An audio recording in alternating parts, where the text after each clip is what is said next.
നമസ്കാരം. റാഫ്റ്റോ പോഡ്കാസ്റ്റിൻ്റെ പുതിയൊരു എപ്പിസോഡിലേക്ക് എവർക്കും സ്വാഗതം.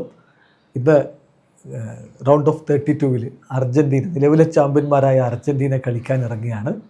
എതിരാളികൾ നവാഗതരായിട്ടുള്ള കേപ്പ് വെർദെയാണ്. കേപ്പ് വെർദെ ഒരു കളിയും തോൽക്കാതെയാണ് വേൾഡ് കപ്പിൻ്റെ ഈ നോക്കൗട്ട് സ്റ്റേജിലേക്ക് എത്തിയത്. പക്ഷേ ഒരു കളിയും ജയിച്ചിട്ടുമില്ല.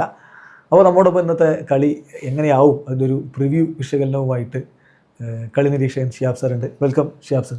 അപ്പോൾ ഇന്നത്തെ മത്സരം കേപ്പ് വെർദെ വേഴ്സസ് അർജൻറ്റീന മത്സരം. സംഗതി ഒരു റൗണ്ട് ഓഫ് 32 അല്ലെങ്കിൽ നോക്കൗട്ടിൻ്റെ ഒക്കെ ഒരു ടെൻഷനൊക്കെ അർജൻറ്റീനയ്ക്ക് ഉണ്ടാവുമോ? അവർക്കിതൊരു എളുപ്പമല്ലേ? ഒരു ഗ്രൂപ്പ് സ്റ്റേജിൽ അവസാന കളി വെറുതെ പരീക്ഷണങ്ങൾക്കൊക്കെ ഇറങ്ങണ പോലെ ഇറങ്ങിയാൽ പോരെ? ജർമ്മനി പരാജയ മത്സരങ്ങളൊക്കെ മുന്നിലുണ്ട്. അതുപോലെയുള്ള സംഭവം ഉണ്ടായി. എന്ത് സംഭവിക്കുക, നോക്കൗട്ട് സ്റ്റേജ് ആണല്ലോ. ഒരൊറ്റ മത്സരത്തിൽ ഒരു പക്ഷേ വിധി നിർണ്ണയിക്കപ്പെടുന്നതാണ്. ഗ്രൂപ്പിലെ പോലെ തിരിച്ചു വരാനുള്ള അവസരമില്ല. അപ്പൊ അത് ഒരു പക്ഷേ കേപ്പ് വെർദെയുടെ നമ്മൾ ഗ്രൂപ്പിലെ നോക്കുകയാണെന്നുണ്ടെങ്കിൽ വിജയിച്ചിട്ടുള്ള ഒരു മത്സരം, ഒരു മത്സരം തോറ്റിട്ടില്ല എന്നുള്ളതാണ്. അപ്പോൾ ഒരുപക്ഷെ എനിക്ക് തോന്നുന്നു നമ്മള് യുറുഗ്വയായിട്ടുള്ള കളി 2-2 അവസാനിച്ചിട്ടുള്ള കളി. അപ്പൊ ആ മത്സരം ഒരു പക്ഷേ അതാണ് അവരെ ശരിക്കും ഇതിലേക്ക് കൊണ്ടുവന്നത്. സ്പെയിനെതിരെയുള്ള സമനിലയും നല്ല കളികൾ അവരെ ഭാഗത്ത് നിന്ന് വന്നുള്ള ഒന്നുകൂടി സ്പെയിനായിട്ട് സമനില ഗോൾഡ് ചെയ്ത സമനിലായിരുന്നു. യുറുഗ്വയായിട്ട് അവിടെ 2 ഗോളുകൾ അടിച്ചു. മറ്റേത് പിന്നെ സൗദി ആയിട്ടും ഗോൾഡ് ചെയ്ത സമനിലായിരുന്നു. ജയിക്കായിരുന്നു. അപ്പോൾ കേപ്പ് വെർദെ എന്ന് പറയുന്നത് എന്താ പറയാ, അങ്ങനെ ചെറിയ മീനല്ല എന്നുള്ളതാണ്. കേപ്പ് വെർദെ വെറുതെ വരുന്നതല്ല. അപ്പോൾ എന്തായാലും എൻ്റെ ഒരു ചോദ്യം, കേപ്പ് വെർദെയുടെ ഒരു അപ്രോച്ച് എങ്ങനെയായിരിക്കും? ഇതിപ്പോൾ ലോക ചാമ്പ്യന്മാരാണ്. കേപ്പ് വെർദെ ആണെങ്കിൽ ഓൾറെഡി അവർക്ക് അച്ചീവ്ഡ് എന്നൊരു ഫീലിംഗ് ഉണ്ടാവൂലേ? അവർക്ക് എത്തേണ്ടതൊക്കെ നേടിക്കഴിഞ്ഞ ഒരു ഫീൽ ഉണ്ടാവൂലേ? എന്തായിരിക്കും അവർ അർജന്റീനക്കെതിരെ എടുക്കാൻ പോകുന്ന ഒരു അപ്രോച്ച്? നേടിക്കഴിഞ്ഞ അപ്രോച്ച് അർജന്റീനക്ക് ഉണ്ടാവുമെന്നോ അതോ അല്ല, നമ്മുടെ വേൾഡ് കപ്പ് നേടിയ കാര്യമില്ല ഞാൻ പറയുന്നത്. ഞാൻ വേൾഡ് കപ്പ് കളിച്ചു, നോക്കൗട്ടിലേക്ക് എത്തിയ തന്നെ ഇവർക്ക് ഒരു അച്ചീവ്മെന്റ് അല്ലേ? അപ്പൊ അതുകൊണ്ട് അച്ചീവ്ഡ് എന്നൊരു ഫീലിംഗ് ഉണ്ടാവുമോ കേപ്പ് വെർദെക്ക് എന്നാ ചോദിച്ചത്? അങ്ങനെ ഉണ്ടാവണമെന്നില്ല. അങ്ങനെ നേട്ടം എന്ന് പറഞ്ഞ ഒരു പക്ഷെ എന്താ പറയാ, നമ്മളിപ്പോ ഒരു നേട്ടത്തിലെത്തുമ്പോൾ ഒരു പക്ഷെ അങ്ങനെ കംപ്ലസന്റ് ആകുക എന്നുള്ളതൊന്നും തോന്നില്ല. ഒരു പക്ഷെ എന്താ പറയുക, ആരാണെന്നുണ്ടെങ്കിലും നമ്മൾ ഒന്നെങ്കിലൊക്കെ ഇപ്പൊ അർജന്റീന ആയിട്ടാണ് നിലവിലുള്ള ജേതാക്കളായുള്ള അർജന്റീന ആയിട്ട് കളിക്കുന്നത് കോൺഷ്യസ് ആയിരിക്കാം. പക്ഷെ സ്റ്റിൽ അവർക്കൊരു പക്ഷെ ഒരു അവസരമാണ് ഒന്നുകൂടി വേൾഡ് കപ്പ് പോലെയുള്ള വലിയൊരു സ്റ്റേജില് അഡ്വാൻസ് ചെയ്യാൻ പറ്റിയിട്ടുണ്ടെന്നുണ്ടെങ്കിൽ അടുത്തൊരു പക്ഷെ ഒരു പ്രീ ക്വാർട്ടർ ഫൈനലിലേക്ക് എത്തിക്കഴിഞ്ഞിട്ടുണ്ടെങ്കിൽ, അതേപോലെ തന്നെ അങ്ങനെയൊക്കെ കയറി കഴിഞ്ഞിട്ടുണ്ടെന്നുണ്ടെങ്കിൽ ഒരുപാട് ഹിസ്റ്ററി ഉണ്ട് അല്ലെ. യൂറോ കപ്പ് ഗ്രീസ് അടിച്ചിട്ടുണ്ട്, ഡെൻമാർക്ക് ടൈമിൽ അതേപോലെ തന്നെ ഒന്നുമില്ലാതെ വന്നിട്ട് അടിച്ചിട്ടുണ്ട്. അപ്പൊ പല ടീമുകളും അതേപോലെ വേൾഡ് കപ്പിൽ തന്നെ ഇങ്ങനെയുള്ള ടീമുകളൊക്കെ വന്ന് കയറിയിട്ട് സെമിയിലും ഫൈനലിലെത്തിയ സാഹചര്യങ്ങളൊക്കെ ഉണ്ട്. ക്രൊയേഷ്യ നമ്മൾ ഒരു ടൈമിൽ ഒന്നും ഇല്ലാതെ ക്രൊയേഷ്യ 2018 വേൾഡ് കപ്പ് ഫൈനലിലെത്തിയിട്ട് അപ്പൊ ഒന്നും പറയാൻ പറ്റില്ല. ഇപ്പൊ കേപ്പ് വെർദെ എന്ന് പറയുന്ന ഒരു ടീം ഒരു പക്ഷേ നോക്കൗട്ട് സ്റ്റേജിൽ എന്താണ് സംഭവിക്കുക നമുക്ക് പെട്ടെന്ന് ആധികാരികമായിട്ട് പറയാൻ പറ്റില്ല. നമ്മൾ പേപ്പറിൽ നമുക്ക് പറയാം അർജന്റീന എന്ന് പറയുന്ന ഡിഫെൻഡിങ് ചാമ്പ്യൻസ് ആണ്, അവർക്ക് ലയണൽ മെസ്സി എന്ന് പറയുന്ന പ്രതിഭയുടെ സാന്നിധ്യം ഉണ്ട്, മറ്റുള്ള ഒരുപാട് പ്ലെയേഴ്സിൻ്റെ ഉണ്ട്, ലയണൽ സ്കോലി എന്ന് പറഞ്ഞ നല്ലൊരു കോച്ചിൻ്റെ ട്രെയിനറുടെ കീഴിലാണ് കളിക്കുന്നത്, ഇങ്ങനെയൊക്കെ നമുക്ക് പറയാൻ പറ്റും. പക്ഷേ ഒരു ഗ്രൗണ്ടിലുള്ള ഈ 90 മിനിറ്റ്, ഒരു പക്ഷേ 120 മിനിറ്റ്, പിന്നെ ഷൂട്ട് ഔട്ട്, ഒരു പക്ഷേ ഒക്കെ അതിജീവിക്കേണ്ടി വരും ചിലപ്പോൾ. ഇങ്ങനെയുള്ള സാഹചര്യങ്ങൾ എങ്ങനെ മറികടക്കും എന്നുള്ളതാണ്. തീർച്ചയായും നമുക്ക് പറയാവുന്നത്, അറ്റ്ലീസ്റ്റ് പേപ്പറിൽ നമുക്ക് പറയാവുന്നത് കേപ്പ് വെർദെ എന്ന് പറയുന്നത് അർജന്റീനക്ക് മുന്നിൽ ഒരു പക്ഷേ ഒരു ചെറിയ ടീമാണ് എന്നുള്ളത് മാത്രം. അർജന്റീനയാണ് ഫേവറിറ്റ്സ് എന്ന് തന്നെയാണ് നമുക്ക് ഒറ്റയടിക്ക് പറയാൻ പറ്റുക. അപ്പോൾ ഇതിൽ വേറൊരു പ്രധാനപ്പെട്ട കാര്യമുള്ളത്, ഈ ഇത്തരം ടീമുകൾ ചില ഘട്ടങ്ങളിൽ ഞെട്ടിക്കാറുണ്ട് എന്നുള്ളതാണ്. അപ്പോൾ ക്യാമറൂണിനെ വേൾഡ് കപ്പ് യോഗ്യത നേടാൻ അനുവദിക്കാതെയാണ് കേപ്പ് വെർദെ കയറി വന്നത് എന്ന കാര്യം കൂടി നമ്മൾ നോക്കേണ്ടതുണ്ട്. അപ്പോൾ എന്തും സംഭവിക്കാവുന്നതാണ്. പക്ഷേ അർജന്റീനയാണ് മറുഭാഗത്തുള്ളത്, ലോക ചാമ്പ്യന്മാരും ലിയോ മെസ്സിയും ഒക്കെ അവരെ കൂടെ ഉള്ള ഒരു ടീം. DR കോങ്കോ ഇങ്ങനെ കളിച്ചത് നമുക്ക് കണ്ടതാണ്. അതെ, കോങ്കോ നമ്മുടെ പോർച്ചുഗലിനെ വരയിൽ നിർത്തി ഇംഗ്ലണ്ടിനെ ഞെട്ടിക്കുകയും ചെയ്തു. അപ്പോൾ അത് നമ്മൾ മറക്കുന്നില്ല. എന്നാൽ പോലും അർജന്റീനക്ക് തന്നെയാണ് അഡ്വാൻറ്റേജ്, അല്ലെങ്കിൽ ഒരു മേൽക്കൈ എന്നുള്ളതാണ് ഞാൻ പറഞ്ഞത്. ഇനി അപ്പം ഇപ്പോൾ മെസ്സി വല്ലാത്തൊരു ഫോമിലാണ്. കളിച്ച 3 കളികളിലും അദ്ദേഹത്തിൻ്റെ വക ഗോളുണ്ടായി. ഒരു ഹാട്രിക്ക്, ഒരു ബ്രേസ്, ഒരു ഗോൾ. അത് 19 മിനിറ്റ് കളിച്ചിട്ടാണ് ഒരു ഗോൾ. ഇന്ന് വീണ്ടും ഒരു ഹാട്രിക്ക് ഉണ്ടാവുമോ എന്ന് തോന്നുന്നു? മെസ്സി ആനന്ദിക്കാണ് ഗോൾ അടിച്ച്. എനിക്ക് തോന്നുന്നു ഇപ്രാവശ്യം ഗോൾ അടിക്കാനാണ് കൂടുതൽ താല്പര്യം. assist ഇല്ല. എംബാപ്പയ്ക്ക് 2 അസിസ്റ്റും 6 ഗോളും. മെസ്സി എനിക്ക് തോന്നുന്നു വളരെ റിലാക്സ് ആയിട്ട് വളരെ എൻജോയ് ചെയ്തിട്ടാണ് കളിക്കുന്നത്. അപ്പോൾ വേൾഡ് കപ്പ് നേടിയ ശേഷം അങ്ങനെ ഒരു ഫുൾഫിൽമെന്റ് ശേഷം ഈ വേൾഡ് കപ്പിലേക്ക് വരുമ്പോൾ വലിയൊരു സമ്മർദ്ദത്തിന്റെ ഒരു ഭാരമൊന്നും ഇല്ലാത്ത രീതിയിലാണ് കളിക്കുന്നത്. മെസ്സി എല്ലാ കളികളും നിലവിലെ കളിച്ചിട്ടുള്ള എല്ലാ കളികളും ഗോൾ അടിച്ചിട്ടുണ്ട്. അപ്പോൾ എബോർദേക്കും വലിയൊരു സാധ്യത, ഗോൾ അടിക്കാനുള്ള സാധ്യത ഉണ്ട്. മെസ്സിയെ കൊണ്ട് ഇതിന് കഴിയും. അങ്ങനത്തെ ഒരു പ്ലെയറാണ്. ഒരുപക്ഷെ നോക്കൗട്ട് സ്റ്റേജ് ആയതുകൊണ്ട് തുടക്കം മുതൽ 90 മിനിറ്റും കളിക്കും എന്നുള്ളതാണ്. ഗോൾ സാധ്യതകള് നമുക്ക് ചിലപ്പോൾ ഒരു ഗോളേ ഉണ്ടാവുള്ളൂ, ചിലപ്പോൾ ഹാട്രിക്ക് മൾട്ടിപ്പിൾ വരാം, അത്രേ പറയാൻ പറ്റുള്ളൂ. നമുക്ക് എന്തായാലും ഒരു ഗോളെങ്കിലും മെസ്സി അടിക്കുന്നതാണ് പ്രതീക്ഷിക്കപ്പെടുന്നത്. തീർച്ചയായിട്ടും മെസ്സിക്ക് ഇത് അദ്ദേഹത്തിന്റെ ഗോൾ ടാലി വലിയ രൂപത്തിൽ കൊണ്ടുപോകാനുള്ള ഒരു അവസരം കൂടിയായിട്ടൊരു പക്ഷേ മാറാനുള്ള സാധ്യത. ഇതൊന്നും ഇപ്പോൾ നമ്മൾ ഒസീഞ്ഞ എന്ന് പറയുന്ന അപ്പുറത്തുള്ള ഗോൾ കീപ്പറെ മോശക്കാരനാക്കിയിട്ട് പറയുന്നില്ല. അദ്ദേഹം സ്പെയിനെതിരെ മറ്റുമൊക്കെ പുറത്തെടുത്തിട്ടുള്ള ഗംഭീര പ്രകടനം നമുക്കറിയാം. ഒസീഞ്ഞ എങ്ങനെ മെസ്സിയും സംഘവും മറികടക്കും എന്നുള്ളൊരു ചോദ്യം എന്തായാലും അവിടെ ഉണ്ട്. പക്ഷേ എങ്കിൽ പോലും മെസ്സി ഇപ്പോൾ കളിക്കുന്ന ഒരു രീതി എന്ന് പറഞ്ഞാൽ ഈ ഗ്രൂപ്പ് സ്റ്റേജ് കഴിഞ്ഞതിന് ശേഷം ഫുട്ബോൾ അനാലിസിസ്റ്റ് ഒരു ഡാറ്റ അനാലിസിസ് ചെയ്യുന്നു. ആ അനാലിസിസ് ചെയ്തപ്പോൾ മിനിമം 90 മിനിറ്റ് കളിച്ച കളിക്കാരിൽ ടോട്ടൽ 618 താരങ്ങളുണ്ട്. അതിൽ ആവറേജ് ഗ്രൗണ്ടിൽ ഏറ്റവും കുറഞ്ഞ സമയം ഓടിയ എന്ന് പറഞ്ഞാൽ ഏറ്റവും കുറഞ്ഞ് ഡിസ്റ്റൻസ് കവർ ചെയ്ത കളിക്കാരൻ മെസ്സിയാണ്. ഓരോരുത്തർ ഒറ്റ കളി തന്നെ 18-20 കിലോമീറ്റർ, മേ ബി അതിൻ്റെ മേലൊക്കെ പോകുന്നവരൊക്കെ ചിലപ്പോൾ ഉണ്ടാവാറുണ്ട്. മെസ്സി ആവറേജ് ഒരു 8 കിലോമീറ്ററാണ് എന്ന് പറഞ്ഞാൽ ഏറ്റവും കുറഞ്ഞ ഗ്രൗണ്ടിൽ മൂവ് ചെയ്തിട്ടുള്ള ഓടിയിട്ടുള്ള ഒരാൾ. ഗോളിലേക്ക് ഒരു ഷോർട്ട് കട്ട് മെസ്സി കാണുന്നുണ്ടോ? മെസ്സിക്ക് അറിയാം. മെസ്സി എന്ന് വെച്ചെങ്കിൽ എന്താ പറയുക, അത്രയും വർഷങ്ങൾ മെസ്സി എങ്ങനെയാണ് പെട്ടെന്ന് ഈ ഗ്രൗണ്ട് കാര്യങ്ങളൊക്കെ സ്കാൻ ചെയ്ത് അത് അളന്ന് എങ്ങനെയാണ് ഗോളിലേക്ക് എത്തുക, അത്രയും നമ്മളെ ഇൻസൈറ്റ് ഉള്ള ഒരു പ്ലെയറാണ്. അപ്പൊ അതുകൊണ്ടാണ് ഇങ്ങനെ ഒരു വിഷൻ ഉള്ളത് കൊണ്ടാണ് അത്തരം രീതിയിൽ നമുക്ക് വളരെ അസാധ്യമായിട്ടുള്ള പാസുകൾ, അതേപോലെ ഡ്രിബ്ലിങ്. ഇപ്പൊ മെസ്സി കളിക്കുകയാണെങ്കിൽ തന്നെ നമുക്ക് അനാവശ്യമായിട്ടുള്ള രീതിയിലുള്ള ഡ്രിബ്ലിംഗ് അല്ല. അപ്പോൾ ഒരു വിഷനും അല്ലെങ്കിൽ ആക്ച്വലി എന്താ പറയുക ഒരു പർപ്പസോട് കൂടിയിട്ടുള്ള കളിയാണ് പൊതുവെ. അപ്പോൾ എങ്ങനെ ഏത് സമയത്ത് കൃത്യമായിട്ട് ചെയ്യണതിനെ കുറിച്ച് നല്ല ധാരണയുള്ള ആളാണ്. അതാണ് സാർ ഒരിക്കൽ പറഞ്ഞത്, മെസ്സി ഒരു ബോൾ നീക്കുന്നുണ്ടെങ്കിൽ അതിനൊരു പർപ്പസ് ഉണ്ട്. ഷോട്ട് ഔട്ടിങ്ങിന് വേണ്ടിയിട്ട് മെസ്സി ഡ്രിബിൾ ചെയ്യുകയോ അങ്ങനെ കാര്യങ്ങളൊന്നും ചെയ്യൂല. ഒരു ഫേക്കിങ്ങോ അല്ലെങ്കിൽ ഒരു ഡ്രിബിളിങ്ങോ ഒക്കെ മെസ്സി നടത്തുന്നുണ്ടെങ്കിൽ അതിനൊരു പർപ്പസ് ഉണ്ട്, അതിനപ്പുറത്തൊരു റിസൾട്ടും കാണുന്നുള്ളതാണ്. അപ്പോൾ ഒരു പക്ഷേ കേബർഡയ്ക്ക് മേൽ ഇന്ന് ലിയോ മെസ്സി ഇടിച്ചു കുത്തി അങ്ങ് പെയ്യാനുള്ള സാധ്യത ഉണ്ട് എന്ന് പറയേണ്ടി വരും. പക്ഷേ ഇതുകൊണ്ടൊക്കെയും അർജൻറ്റീന ടീമിൻ്റെ കുറേ സംശയങ്ങളുണ്ടല്ലോ. അതായത് മുന്നേറ്റത്തിൽ മെസ്സിക്ക് ആര്, ഇപ്പോൾ ലൗട്രോ ആണെങ്കിലും ഹൂലിയൻ ആൽവാരസ് ആണെങ്കിലും അത്ര നല്ലൊരു ഫോമിലല്ല.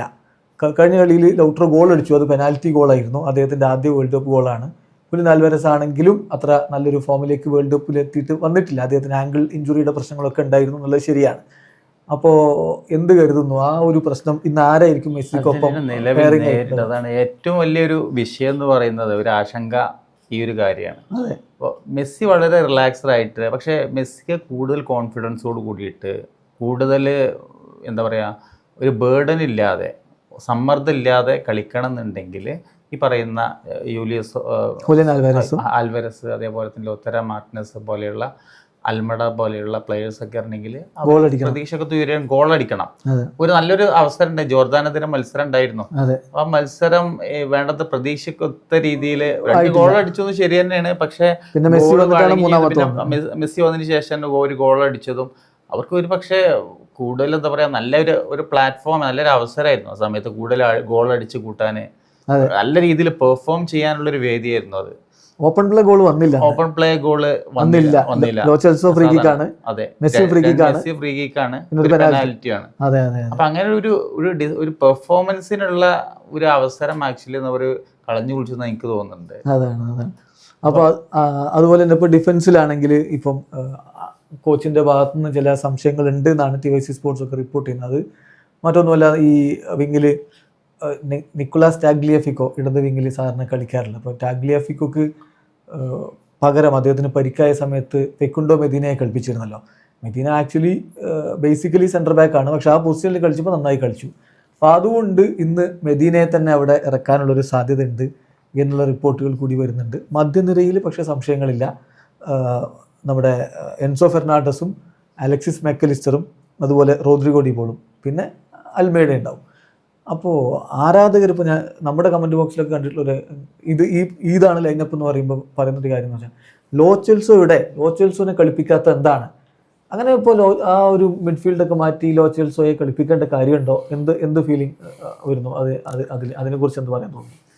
ഇപ്പോൾ നിലവിലെ ടീമുകൾ തന്നെ ഒന്ന് എന്താ പറയുക, ഇവർ വർഷങ്ങളായിട്ട് കളിച്ചുകൊണ്ടിരിക്കുന്നവരാണ്. ചെയ്യാൻ കഴിയാത്ത പ്രശ്നമൊന്നുമല്ല.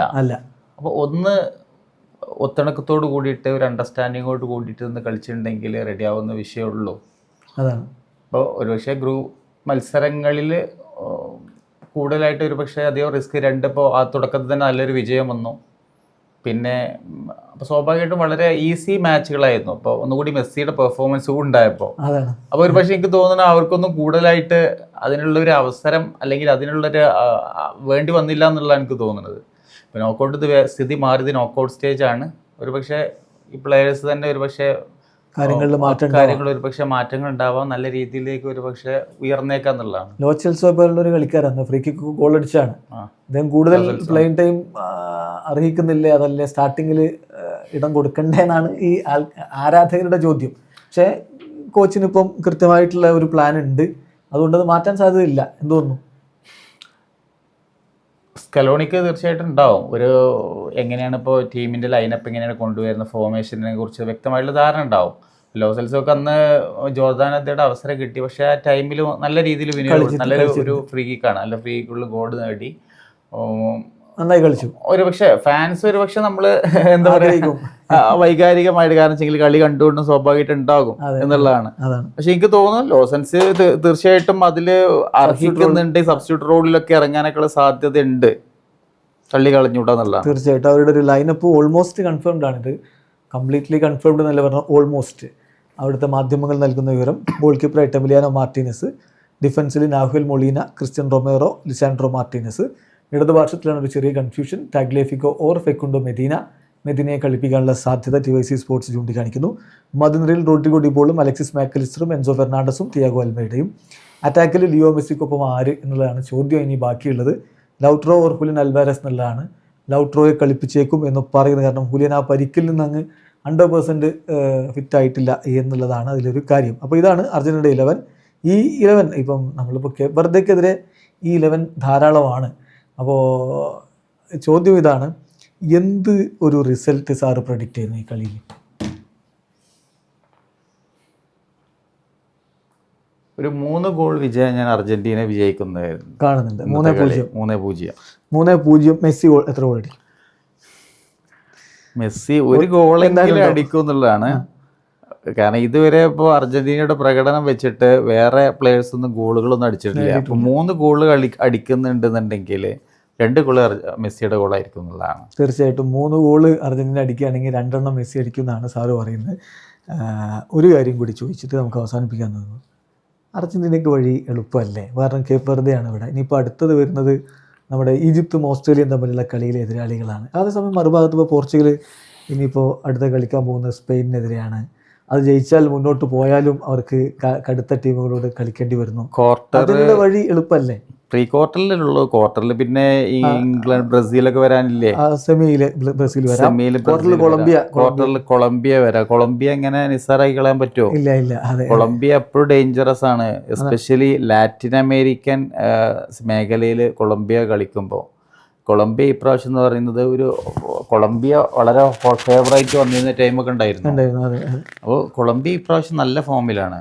അപ്പോൾ എന്താ പറയുക, ഇപ്പോൾ നമുക്ക് എന്താ പറയുക, ഈ ഒരു മേഖലയിൽ കൊളംബിയ കളിക്കുന്ന സമയത്ത് എപ്പോഴും മികച്ച പ്രകടനങ്ങൾ, എസ്പെഷ്യലി ഇങ്ങനെയുള്ള തുടക്കത്തിലുള്ള വിജയങ്ങളൊക്കെ ഉണ്ടാകുകയാണെന്നുണ്ടെങ്കിൽ അതൊരു കോൺഫിഡൻസ് കൂട്ടാനേ ഉപകരിക്കുള്ളൂ. ഇപ്പം ഇങ്ങനെയുള്ള അർജന്റീനയൊക്കെ ആയിട്ട് വരുമ്പോൾ, ലാറ്റിൻ അമേരിക്കൻ കൺട്രീസിനായിട്ട് വരുമ്പോൾ എസ്പെഷ്യലി കണ്ടിട്ടുണ്ട് കൂടുതൽ മികച്ച പ്രകടനങ്ങൾ, നല്ല രീതിയിലൊക്കെ കണ്ടിട്ടുണ്ട്. ചിലിയൊന്നും ഇപ്പോൾ വേൾഡ് കപ്പിന് ക്വാളിഫൈ ചെയ്തിട്ടില്ല, പക്ഷെ ചിലിയായിട്ടൊക്കെ അർജന്റീനയും ബ്രസീലും കളിയുമ്പോൾ കാണാറുണ്ട് വളരെ ഫിസിക്കലായിട്ടുള്ള രീതിയിലും നല്ല രീതിയിലൊക്കെ പെർഫോം ചെയ്യാറുണ്ട് അവർ. അപ്പോൾ കൊളംബിയ ഒരു ചെറിയ ടീമല്ല ഒരിക്കലും. അപ്പോൾ അർജന്റീനക്ക് അത്ര എളുപ്പമാണ് എന്ന് പറയുന്നതിൽ അർത്ഥമില്ല എന്നാണ് സാറിൻ്റെ ഒരു കൺക്ലൂഷൻ. ഏതായാലും ഇത് പലതരത്തിലുള്ള വിശകലനങ്ങളുണ്ട്. ഇപ്പോൾ നേരത്തെ ഫിഫ തീരുമാനിക്കുന്നില്ല, എല്ലാവരുടെ മുന്നിലും വെച്ചിട്ട് എടുക്കുന്ന ഡ്രോ അനുസരിച്ച് സംഭവിക്കുന്നതാണല്ലോ. ഇതിപ്പോൾ ശരിയാണ്, ഇപ്പോൾ ബ്രസീലിൻ്റെ അടുത്ത കളി നോർവേ, അത് കഴിഞ്ഞാൽ മേ ബി ഇംഗ്ലണ്ട് ആവാം, അല്ലെങ്കിൽ മെക്സിക്കോ ആവാം. ആ റൂട്ട് ടഫാണ്, അതിൽ സംശയമൊന്നുമില്ല. ഇവിടെ ശരിയാണ്, ഈ പ്രീ ക്വാർട്ടർ വരെ വേണമെങ്കിൽ എളുപ്പമാണെന്ന് പറയാം. അവിടെ നിന്ന് അങ്ങോട്ട് പോകുമ്പോൾ വേൾഡ് കപ്പ് ബുദ്ധിമുട്ട് തന്നെയാണ്. എന്തായാലും ഇന്നത്തെ മത്സരത്തിൽ എന്ത് സംഭവിക്കും നോക്കാം. അർജൻറ്റീന വളരെ ഈസിലി ഒരു 3 ഗോളുകൾക്കെങ്കിലും വിജയിക്കുമെന്ന് ഷിഹാബ് സാറ് പറയുന്നു. നമുക്ക് നാളെ അതിൻ്റെ വിശകലനങ്ങളുമായിട്ട് വീണ്ടും കാണാം.